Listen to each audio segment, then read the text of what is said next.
Okay, these are the toughest AEP questions we got at our last kickoff. We had 200 agents and we asked them, what are some of the things that you still don't know? Number one question, how do you transition people from a Medicare Advantage plan to a Med-Sup legally? Okay, well, you can take somebody from a Med Advantage back to a Med-Sup during AEP if they can answer the underwriting questions. So a lot of you think that it's a guaranteed issue. It's not. If they're not healthy enough, they can never get back into a Medicare supplement. Now, if they have their trial rights, because it's the first time they've been in a Med Advantage plan, and they've been in there 12 months or less, and they were on a Med-Sup to begin with, they're guaranteed to go back to that Med-Sup anytime in the first 12 months. So if you don't have trial rights, you got to wait till AEP or OEP, which is new for 2019. If you write an MAPD on December 7th, okay, the last day of AEP, and it's late at night, and you don't have the number to fax the app, so you go to bed and you think, I'll deal with this in the morning. Is that app still valid? Okay, unfortunately, a lot of us have this problem at AEP, so this varies by carrier. So with some carriers, it's too late. If you didn't get it faxed in by midnight of December 7th, it's done. Now, a lot of carriers will still take it within 24 hours. So rather than be sorry, try to be safe and get that in. You mentioned Advantage plans will require step therapy on Part B drugs. Will original Medicare require step therapy as well? No. So during OEP, if a person is on an MAPD and elects to go back to a med supplement in Part D, must they answer the health questions? So I already answered this in the first question. Yes, they have to answer them. They're not guaranteed unless it's trial rights. Can you replace a MAPD with a Med-Sup at any time of the year? No. A Med Advantage is locked in. You're locked in for the year. So unless you have trial rights, in which case you can get out. People get confused on their Med-Sup because they think, oh, I can only change Med-Sups during AEP, which is not true either. You can change a Med-Sup any time of the year. Let's get some motion going here. You can change a Med-Sup any time of the year. You can only change Med Advantage in Part D during the AEP. Is a non-resident license required for Med-Sups only? No. If you're going to sell Med Advantage in Part D in other states, you have to be licensed in every state. Do you have to do certifications for every state? No, not really. Normally you do a certification and that covers the whole nation. So if you want to get certified to sell a product, you're certified in all states. Now some of them will have some state-specific modules, but most of them don't. So I had an agent said, I'd really like to sell in 50 states, but I don't want to take 50 certifications. You don't have to take 50 certifications. Take your major one. You take your AHIP. You take your main product module. But you will have to have a non-resident license, and you will have to be appointed and pay the appointment fees for those states, which can be a little I gotcha. I've done a lot of recent blogging and videoing on non-resident appointment fees and what a terrible mess that can be if you don't understand it. So check that out on YouTube if you have questions. Any updates on the ACA? No updates. Don't talk to me about ACA. It's a mess. During an appointment, I have thought about adding a page for my clients so they can list all their doctors, all their medications, for them to sign, to attest that these are what they gave me, that I looked up the formulary, I looked up the doctors in the provider directory at the time they gave it to me, kind of like a cover myself if later they complain. Can I make that as proof, and is that a good idea? So prior to the end of July, you could not make it. You could not make any paper to show or give your client to sign at all. Anything you showed your client had to be CMS approved, and you'd know because it had the CMS approval coding down here. So prior to the new Medicare Communications and Medicare Marketing Guidelines for 2019, you couldn't do it for 10 years. But now you can. Now you can make a Medicare communication, not marketing. So it was a communication because I just said, okay, tell me your drugs, tell me your doctors. It's not going to help influence your buying decision. So that's now legal. and you can do it. Now, you might get different interpretations from different carriers, but my interpretation as an FMO and as an attorney is yes, it's legal. Now, what you cannot do is you could not make something that said, okay, let's look at Humana versus Aetna, and let's draw all these arrows and stuff about Humana. That you can't do, because that would influence a buying decision, and that is intended to sway their thoughts on plans and plan benefits. But if it's something general just about Medicare, you can now do that. You don't need anybody's approval. You don't need CMS's approval, the carrier's approval. If you're scared, you can send it to us and we can make you feel comfortable. I understand if someone has full Medicaid, it's illegal to have a Medicare Advantage plan. Is that true? No. Somebody that's on full Medicaid or any level of Medicaid can buy a Medicare Advantage plan. Is Plan G Medicare supplement going to be guaranteed issue next year? Yes, it is. We're losing Plan F for new people enrolling. So F's gone. No new people can go into it that are aging in. And Plan G will be guaranteed issue. Therefore, you'll see G rates start to change after next year. Where can I get rate increase history for all the Medicare supplement carriers? So we already have this available to you on our quote engine. We pay a big monthly subscription so you guys can have access to it for free.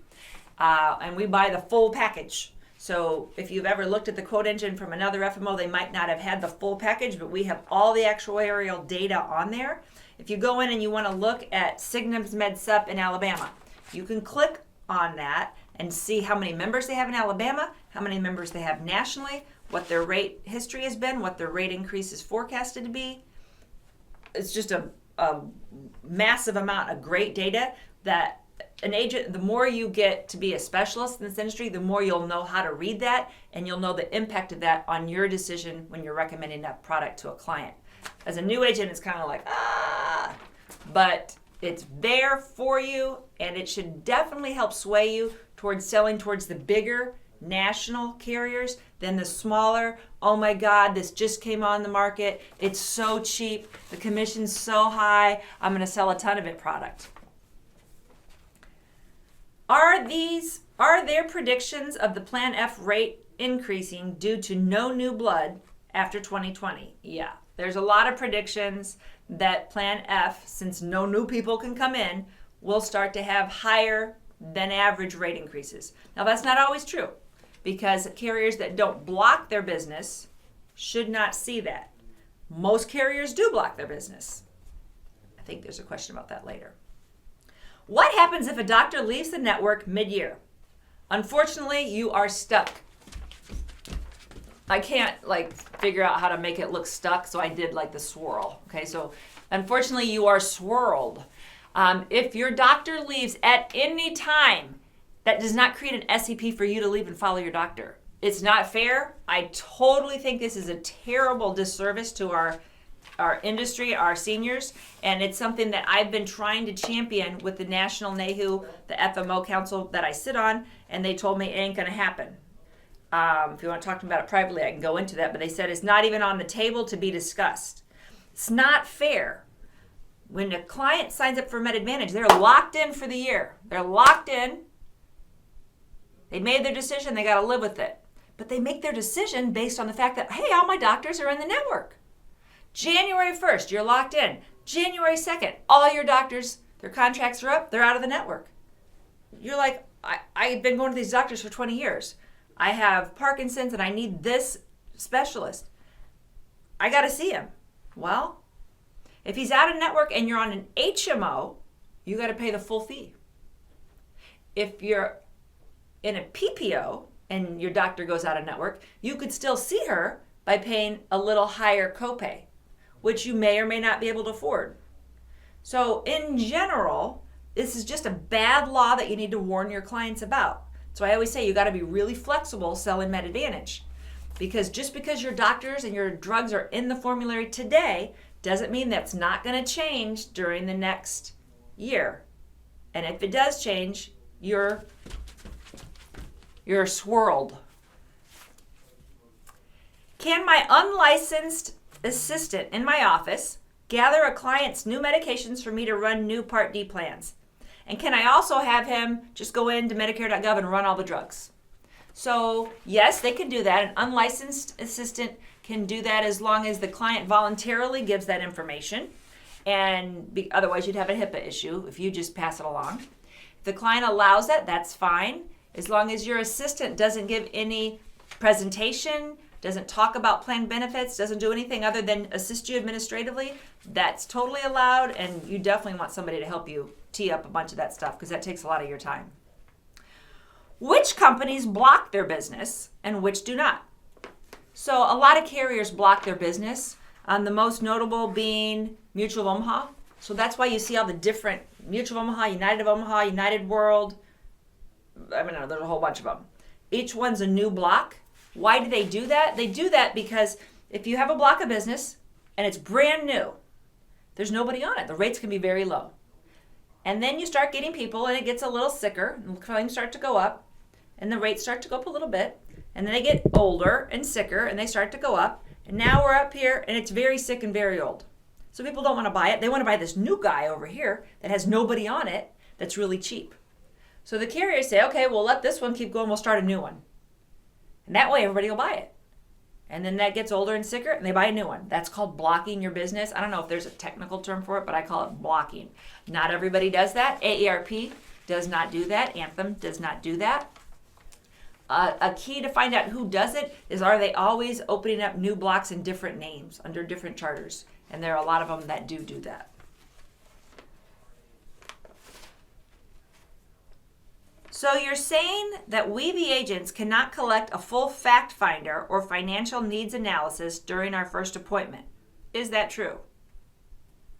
Okay, no, you cannot do a financial needs analysis in a MedAdvantage or Part D appointment.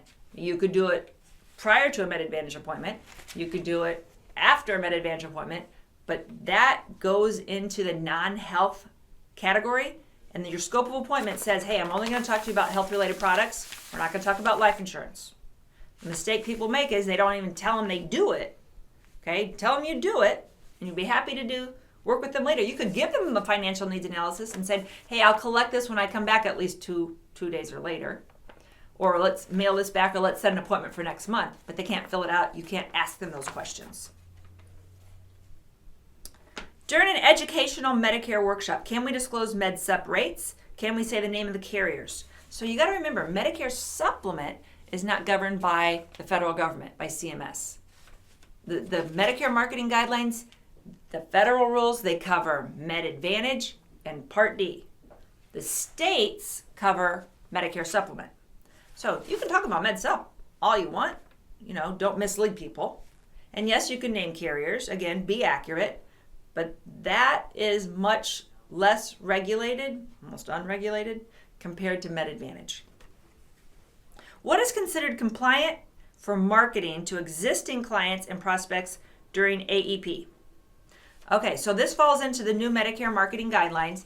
That's brand new, that says you don't need approval to write your clients a letter and tell them general, I don't want to say vague, but non-plan specific changes. You can go ahead and do that. You can say, hey, we got the new OEP back this year.